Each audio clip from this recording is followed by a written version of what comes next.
Hi class, in this recording we are going to focus on the axial skeleton. So we have your lab objective sheet pulled up here on the screen. We can see we're focusing on exercise 9 content. But before I spend a lot of time talking about the things on this lab objective sheet, I want to just pull up visible body. I have this on just another window right here. And as I look at visible body, I'm going to be in an anatomy atlas of visible body. I'm going to start off with the full skeleton view. So as we look at this full skeleton view, I'm just going to click on any random bone. Oop, got some cartilage there, not the bones. And I want to just reiterate how to use visible body. So I'm a big fan of the breadcrumb tree right here. It shows the fourth rib, true ribs, thoracic cage, and I can scroll up here. I'm just scrolling up, and I can select the entire axial skeleton. So here's the whole axial skeleton. This is what we're going to be focusing on in this video. Everything else that's not highlighted blue here is the appendicular skeleton. That'll be the topic of our next video. So with the axial skeleton, the largest topic is the cranium, the skull. There is the most on the skull. So we have 2 full pages of your lab objective sheet. It's just dedicated to the skull. As we're looking at the skull or the cranium, I'm going to go ahead and back up to the main view here.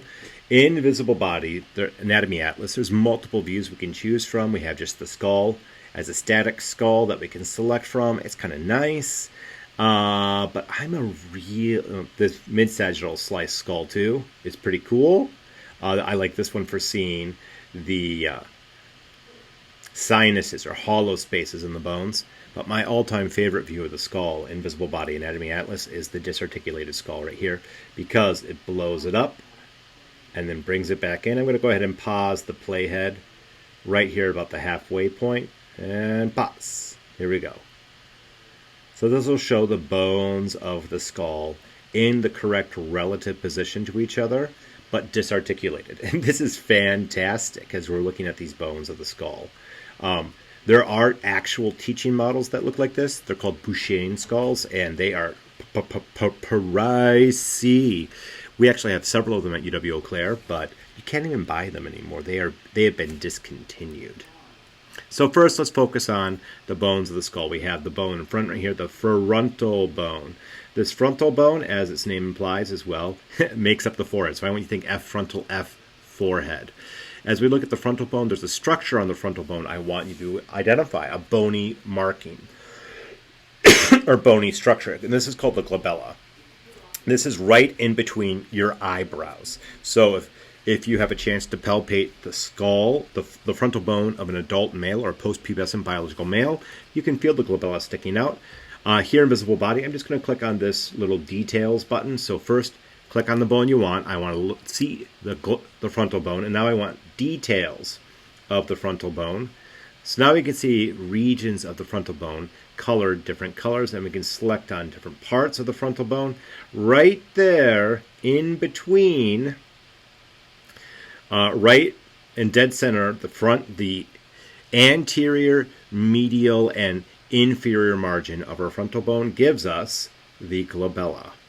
So right there, that region in hot or bright pink is our glabella. And let's back it up here. There we go. And go back to our lab objective sheet. Our next bone is the parietal bone. Our parietal bone does not have any bony markings associated with it. This is the bone that is going to be located on the sides, the superior and lateral margins of the skull. So here we have a right parietal bone. Here we have a left parietal bone. As we look at the temporal bone, this bone's, well, busy. There's a lot of bony markings we need to know on the temporal bone. So as we look at our temporal bone, that temporal bone is right here. I'm going to go ahead and get rid of these. I don't want to see these ears at all. Let's get rid of all this cartilage. This is just messing things up. Cartilage. Hide. There we go. Same thing with the nose cartilage. I don't want to see any nose cartilages. So we'll hide those as well. So anyways, back over here to our temporal bone. There's one individual temporal bone. And let's go ahead and as we look at this, we can see the temporal bone. I'm going to go ahead and close up our skull. So there's the temporal bone in an articulated skull. Here's the temporal bone in a disarticulated skull. So when we look at that temporal bone in detail, first we have this arch right here, or this part sticking out. This is known as the zygomatic process. This part of the temporal bone attaches to the zygomatic bone. Right here in bright purple, we have the mastoid process.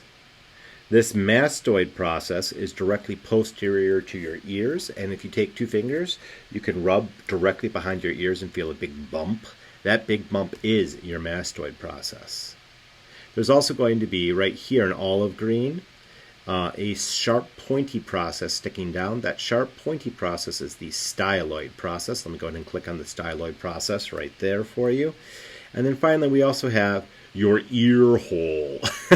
The ear hole is called the external acoustic meatus, sometimes also referred to as the external auditory meatus. Let's make sure I covered that way. It's zygomatic process, external acoustic meatus, styloid process, mastoid process. Ooh, we forgot the mandibular fossa. Let me show you the mandibular fossa in our fully articulated skull. So as we look at the skull right here, a fossa is a shallow indentation associated with the joint. Here's the mandible, highlighted in teal. I'm going to hide the mandible. And now there's this shallow indentation where the mandible attached to the temporal bone. That shallow indentation right here is the mandibular fossa. On this model, the mandibular fossa is colored red to give you a better view of that mandibular fossa.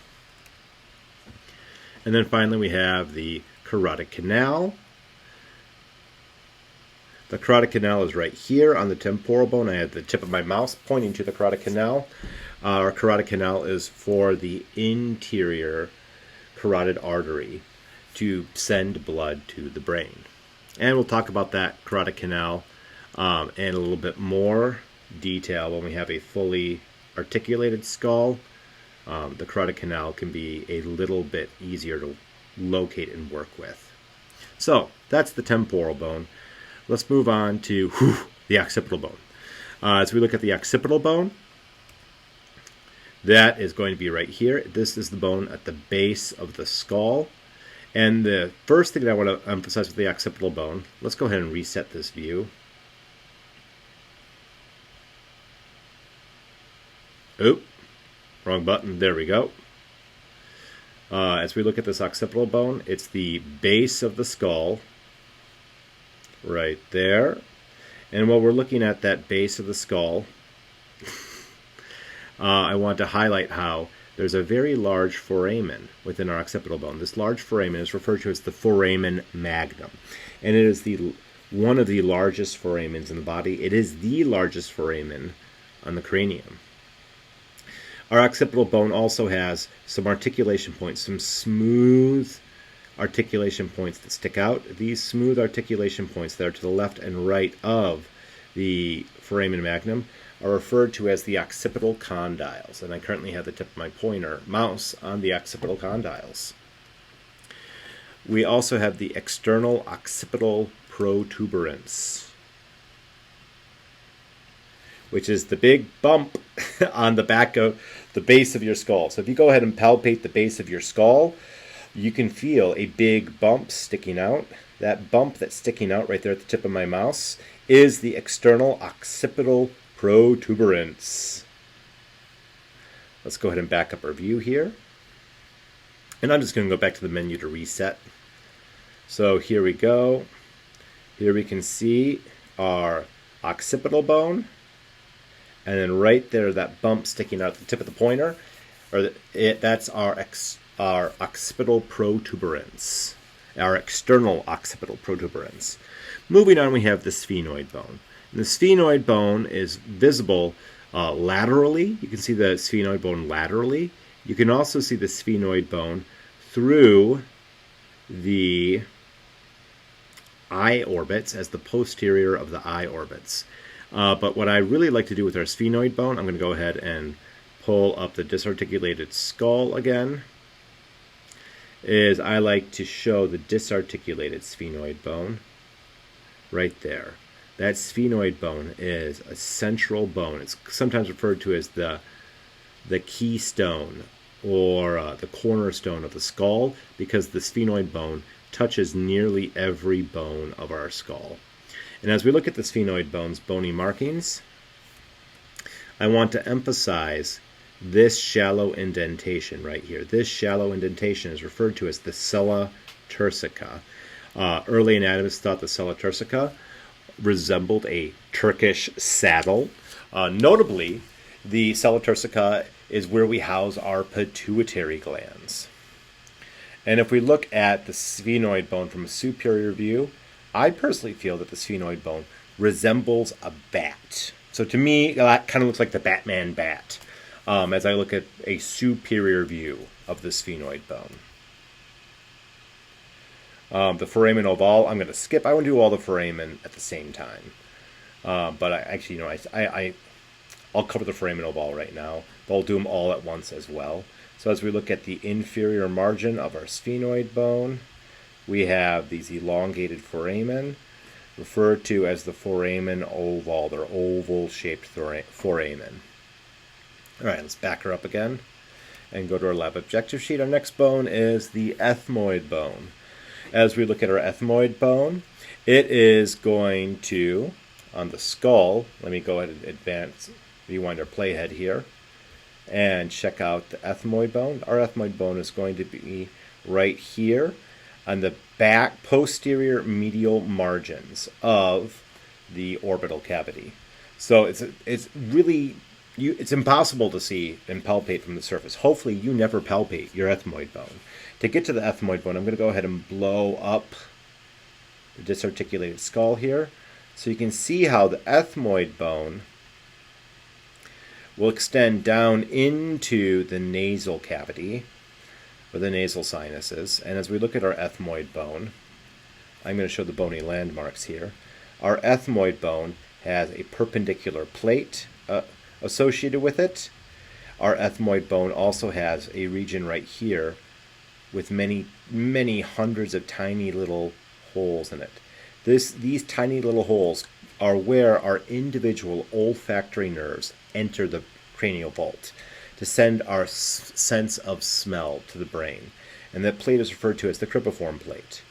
And then in between the cribriform plate, or in between the left-right halves of our cribriform plate, we have this guy right here.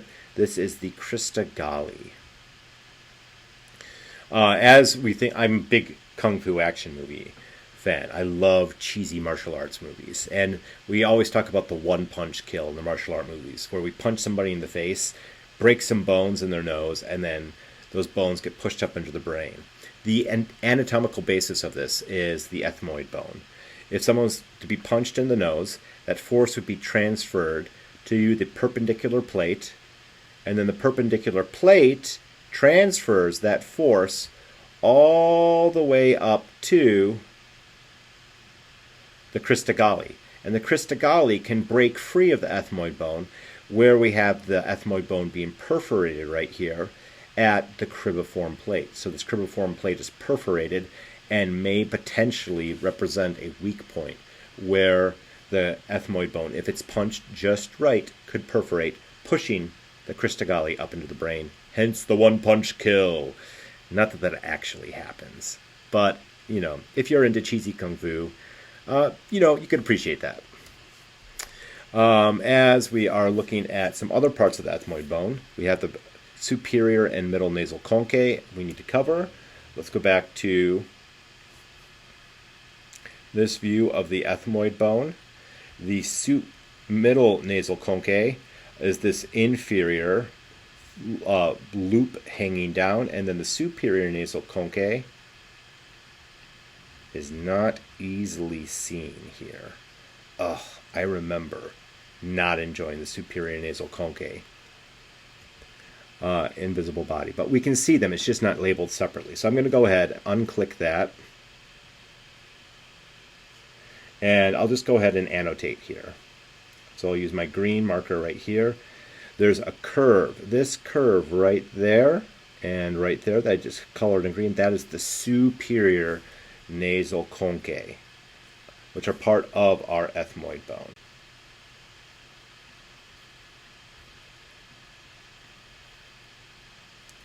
And with our disarticulated skull, if we go ahead and dig around in here a little bit, I think we can probably find the superior nasal conchae.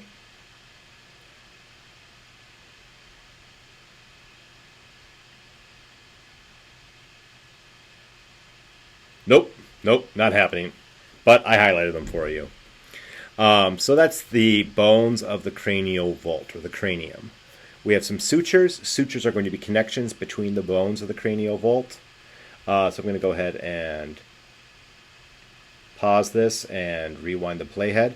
First we have the frontal suture right here that connects the frontal bone to the parietal bones. Here we have the sagittal suture, which connects the two parietal bones to each other. Over here we have the squamous suture, which squiggles. It's the S-shaped suture over here. Over here, connecting the parietal bones to the occipital bone, we have the lambdoid suture, or lambdoidal suture. And then finally we have the palatine suture. The palatine suture is over here and connects the palatine bone, left-right palatine bones, to the left-right maxilla. So I'll go ahead and highlight the palatine suture in green. It's this green line that I'm drawing right there between the left-right palatine and left-right maxilla on the hard palate of the mouth. We also have some bones of the face. Mercifully, there aren't as many bony markings. So bones of the face will go pretty quickly here. As we look at bones of the face, we'll start off just going down the list. So we have the nasal bone. The nasal bone is, well, as the name implies, on the bridge of our nose. We have the right nasal and left nasal bones. We also have lacrimal bones. I want you to think of your tear duct or lacrimal ducts. The lacrimal bones are famous because that's how our tears drain into our nasal cavity. When you cry, when you sniffle, excess tears are going to drain through the hole of the lacrimal duct right here into the nasal cavity. So we have the lacrimal bone right there. We also have the inferior nasal concave. This is a stand-alone, separate bone all by itself, which is one of the things that I love about this visible body teaching model, is it does such a good job of showing the inferior nasal concave. The plastic teaching models we have for in-person instruction do not show the inferior nasal concave well. I'm going to go ahead and remove the maxilla just to clean up our view a little bit.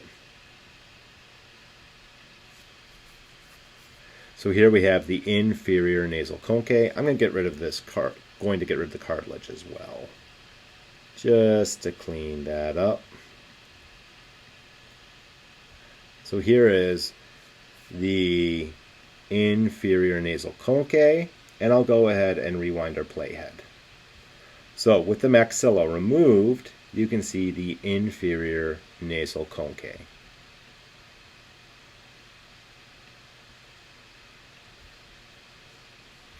And let's go ahead and reset our view and get rid of that cartilage again, because I dislike all that extra cartilage. So here's our skull. We also have the vomer. The vomer is a bone that helps to separate the left and right sides of the nasal cavity. The superior margin of this nasal septum is going to be the perpendicular plate of the ethmoid bone. The inferior margin is a separate bone referred to as the vomer. And the vomer, which is a standalone bone, combines with the perpendicular plate of the ethmoid bone to separate the left and right nasal cavities from each other. We also have the zygomatic bone. The zygomatic bone is also known as the cheekbone. So we have here a right zygomatic, and here is a left zygomatic. Notably, the zygomatic bone connects to the zygomatic process of the temporal bone. The maxilla is just the upper jawbone. So as we look at the maxilla, we have a left-right maxilla. I'll go ahead and highlight both of them for us. So here I have both of our maxilla highlighted on this model. And as we look at the maxilla, the only bony marking or bony feature we want you to know of the maxilla is the infraorbital foramen. And I love this name. Infra means inferior. What is it inferior to? It's inferior to the orbit, or the eye cavity. And what is it? It's a foramen, a hole in a bone that blood vessels and nerves go through. So the infraorbital foramen is right here. There's one. And then right over here, there's the other infraorbital foramen. Cool beans. Love this stuff. Love it when names make sense. We also have the mandible. The mandible is also referred to as the lower jawbone. And there are four things that we want to focus on with the mandible. We have mandibular condyles, the coronoid, noid process, mental foramen, and mandibular notch. So I'll go ahead and first highlight our mandible right here. Here's the mandible. The mental foramen are here. We have two mental foramen on the left, right. Recall mental is a surface anatomy term from last week's lab, meaning chin. And let's go ahead and just zoom in on the mandible as a whole. So here's our mandible as a whole. We have the mandibular condyle, which sits in the mandibular fossa of the temporal bone. Over here, we have the coronoid process, and then in between them, we have the mandibular notch. And those are all the parts of the mandible. The foramen lacrum is difficult to see because it's encapsulated by multiple bones, and also the hyoid is difficult to see because it does not articulate with any other bones in the body. So I need to go back to the main menu here and just look at view number 2 of the skeletal system. View number 2 shows that hyoid bone right there. I've had that highlighted in teal. The hyoid bone is the bone of the larynx, or voice box. And I like to think of it as the vampire teeth bone because it has these horns that stick up from it that to me look like vampire fangs. Then we also have the foramen lacrum. The foramen lacrum is difficult to find. I'm going to skip ahead to right here. No, I want to emphasize, though, this is not a standalone bone. This is a bony marking encapsulated by multiple bones. So as I look at the inferior margin of the skull, I want to first start off with the foramen lacrum. Here is, right on this, come on, let me select it. There we go. I was able to select one of the surfaces of the foramen lacrum, and it looks like I can't breadcrumb my way up to the entire foramen lacrum. So I'll just go ahead and circle it. This guy right here being circled in green is the left foramen lacrum. Here's the right foramen lacrum. Over here is the foramen ovale. Let me switch colors here. So I'll do foramen lacrum in green. Then we'll do foramen ovale in red. And the next two that we are going to be covering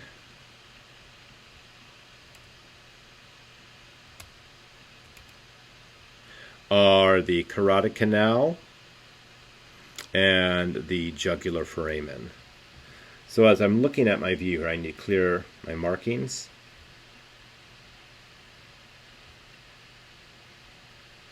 Here we go.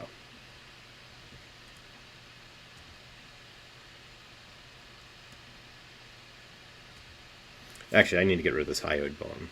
The hyoid's just got to go. Same thing with its ligament.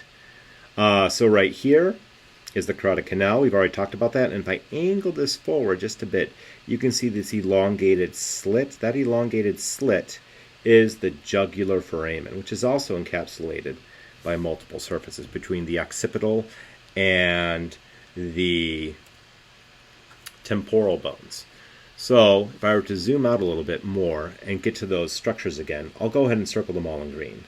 We have first here the foramen lacrum, then we have the foramen oval, then we have the carotid canal, and then finally we have the jugular foramen, which goes L for lacrum, O